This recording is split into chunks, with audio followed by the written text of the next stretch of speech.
공구리 칠 때 인원이 몇 명이 필요해? 이 일은 제가 오사마리 하겠습니다. 무슨 말인지 바로 이해가 가시나요? 이런 말들은 건설업 현장, 도배업 현장 같은 속칭 노가다 현장에서 많이 사용하는 말입니다. 아마도 이런 노가다 현장에서 일해본 경험이 없으신 분들이라면 공구리, 오사마리와 같은 단어들 때문에 무슨 말인지 쉽게 이해하시기가 힘드실 텐데요.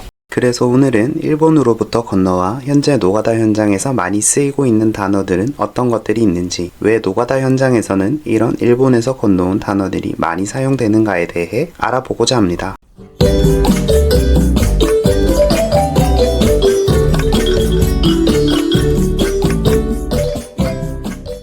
첫 번째는 공구리입니다. 사실 공구리는 이미 많이 알려져 있죠. 영화 신세계에서도 귓구녕에 공구리를 쳤냐? 라는 대사가 있고, 최근에 방영된 드라마 감사합니다에서도 공구리 칠 때 인원이 몇 명이 필요해? 라는 대사가 사용된 적이 있죠. 영화나 드라마에서도 흔히 들리는 공구리는 정확히 뭘까요? 공구리는 콘크리트 또는 콘크리트 타설 작업을 의미하는데요. 그럼 그냥 콘크리트라고 부르면 되지 왜 공구리라고 부를까요? 그 이유는 이 단어가 일본에서 처음 유입되었기 때문입니다. 일본에서는 콘크리트를 콘쿠리토 또는 줄여서 콘쿠리라고 부릅니다. 이 콘쿠리를 우리나라 발음에 맞춰 공구리로 사용하고 있는 것이죠. 두 번째는 화이바입니다. 화이바는 영어 파이버의 일본식 발음 파이바에서 왔습니다. 영어 파이버는 섬유라는 뜻인데요. 그럼 당연히 화이바도 섬유라는 뜻이겠네? 사실 현장에서 화이바는 안전모를 의미합니다. 왜 섬유가 아닌 안전모를 의미할까요? 그 이유는 노가다 현장에서 착용하는 안전모는 섬유 강화 플라스틱으로 만들어지는 경우가 많기 때문입니다.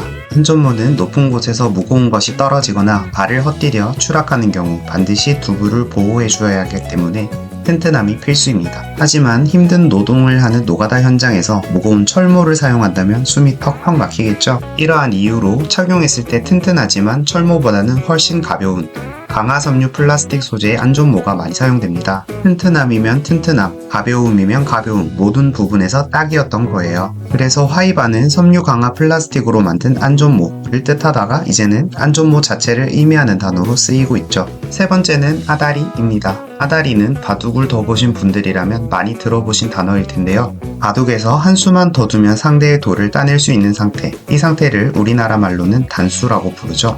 일본에서는 이 상태를 아타리라고 부릅니다. 이처럼 잘 맞다, 적중했다 라는 의미로 사용됩니다. 나사가 아다리가 안 맞네. 무슨 말일까요? 나사의 크기와 구멍의 크기가 달라서 나사를 조일 수 없는 상태를 말합니다.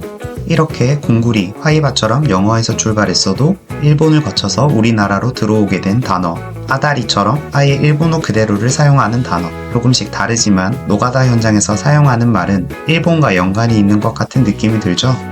사실 끝낸다라는 뜻의 시마이, 잘 마무리 짓다라는 뜻의 오사마리, 책임자라는 뜻의 오야, 보조원이라는 뜻의 시다, 인두라는 뜻의 고대, 줄이라는 뜻의 야스리 등 노가다 현장에서 사용하는 일본어는 수도 없이 많은데요. 노가다라는 말 자체도 육체 노동자를 뜻하는 일본어 노가다에서 왔습니다.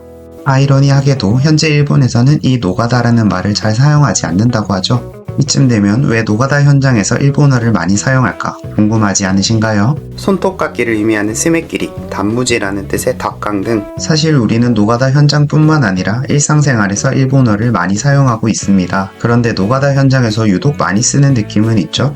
우리나라는 1910년부터 1945년까지 일제강점기라는 가슴 아픈 역사가 있습니다. 일제강점기 시기에 일본에서 건설, 토목, 농업 등 많은 분야에서 새로운 기술과 용어들이 유입되고 당시 우리나라에는 관련 용어들이 충분하지 않았습니다. 또한 이 시기에 산업, 군수, 공장, 광산 등으로 강제 징용당한 조선인들이 70만 명 이상으로 추정되는데요. 이렇게 많은 조선인들에게 일을 시켰던 대다수가 일본인이었겠죠. 일제강점기라는 시대 특성상 우리나라 말로 바꿔서 부르기도 쉽지 않았을 것입니다. 이렇게 우리나라 노가다 현장에서는 일본어가 많이 정착하게 된 것이죠. 오랜 기간 노가다 현장에서 일본어가 사용되면서 업계 내에서는 관행처럼 자리 잡았습니다.